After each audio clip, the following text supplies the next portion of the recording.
We got a story for you that I think you'll find interesting. This is a rumor. This is not a WDW Pro rumor, but it is a rumor nonetheless. And it sounds about right, doesn't it? Rumor: Disney planning Sleeping Beauty remake set in Mexico. This by Marvin Montenaro. The other headline that was kicking around was Disney learns nothing.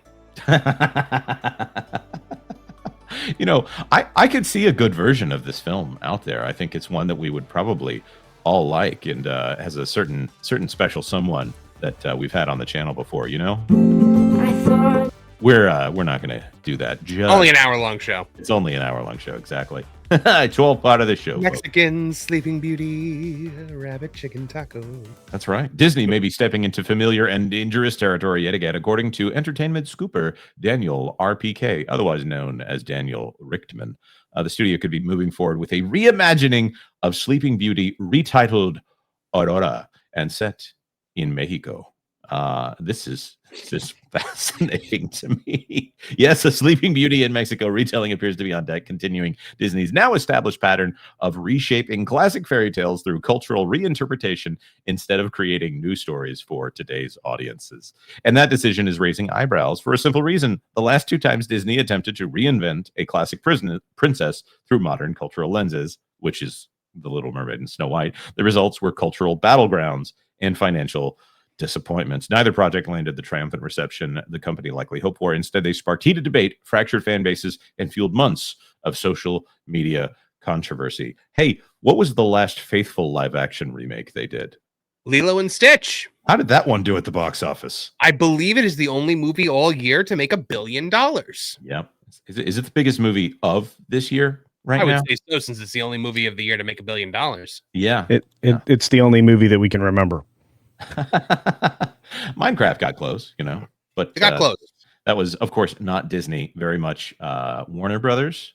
And if they ever put it in a theme park, it's going to be at a Universal theme park. So looking at this, okay, Daniel RPK, he throws out a lot of rumors, and it's very interesting. We could probably run an entire website just covering the things that he throws out all the time that, they may be true, they may be false. I'm not verifying anything from Daniel RPK. They may be true in the moment, just like the Luke's severed hand with Anakin's lightsaber was rumored to be the starting shot of, I guess, Force Awakens.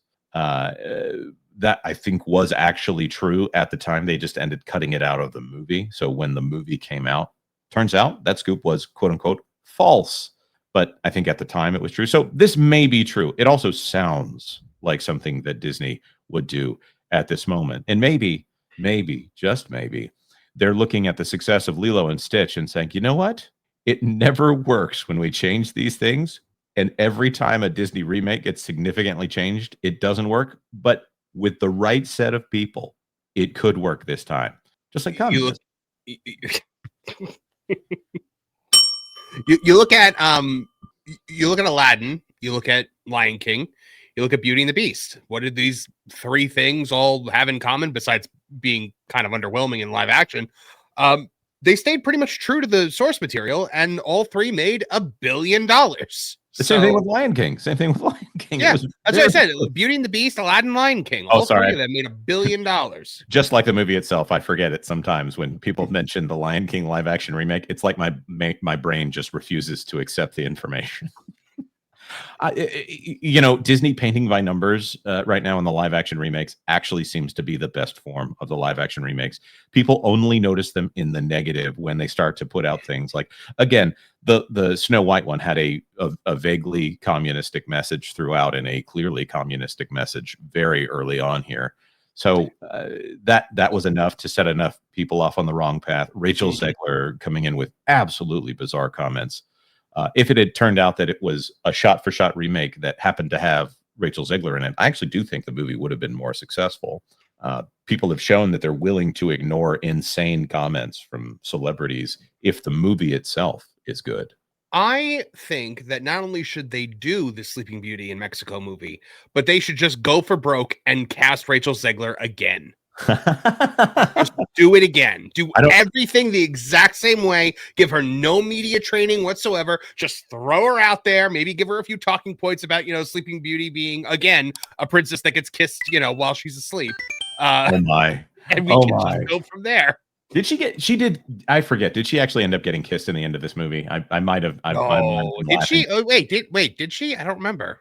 I have a feeling that they had Jonathan the Bandit have a little testosterone rise there and maybe gave her a little peck on the cheek or something like I that. think he does kiss her, but like, here's the thing about the Snow White kiss that everyone's like, it's assault.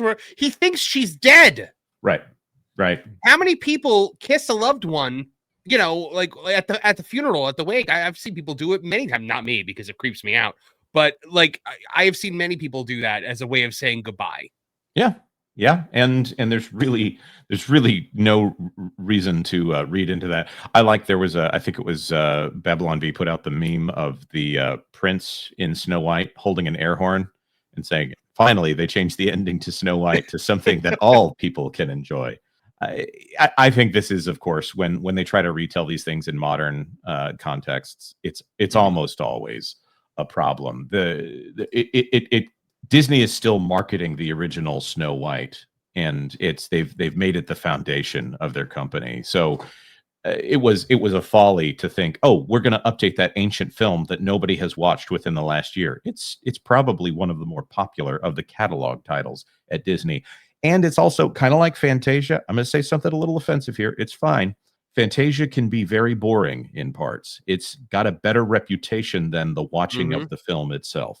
So there are a lot of people who are defensive of Snow White, whether or not they actually enjoy it. So coming through and changing it, okay, that's not the best leg to stand on. Hopefully they learn their lesson. But Aurora in Mexico, Sleeping Beauty in Mexico, there's a way to do that could be interesting if you don't try to tell it as, here is your Sleeping Beauty. We're going to stand where Sleeping Beauty stood and try to tell this story. But I think of it.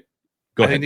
I think they're gonna change it to I don't know you. I only dream about my own empowerment. But in Spanish. If it was all in Spanish, I mean, that would be some guts right there. And I'll say, if they actually made this film and they had a creative, artistically driven reason to do this, okay, more power to you. But I don't see that as the kind of thing Disney would do.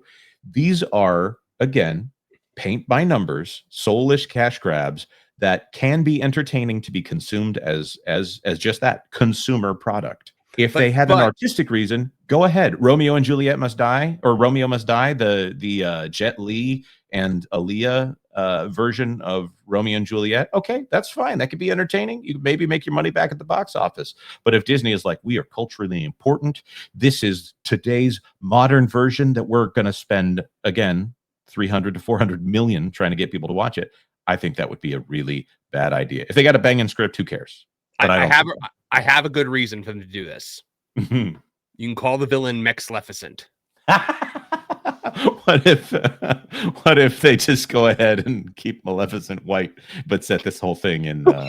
100%. Angelina Jolie returns. Culture, do you have anything you want to throw in here before we move on past this? She curses the baby at the baptism party because everyone's speaking Spanish and she's upset that she can't understand what they're saying. That's true. Reverse xenophobia. That's it.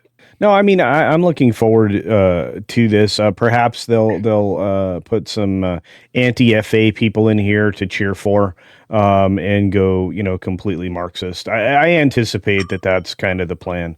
They really don't have creatives anymore. They have text to woke prompts that they punch in a computer to rewrite a script.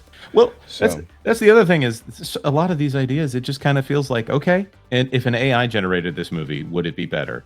Would it be worse? And I think it would be, in fact, just about the same. Yeah, I don't know that they can. It's interesting that you're insinuating that an AI didn't generate this movie. Yeah, that's what I'm suggesting. I think the text to woke is the new feature Disney has. They're a data-driven company now.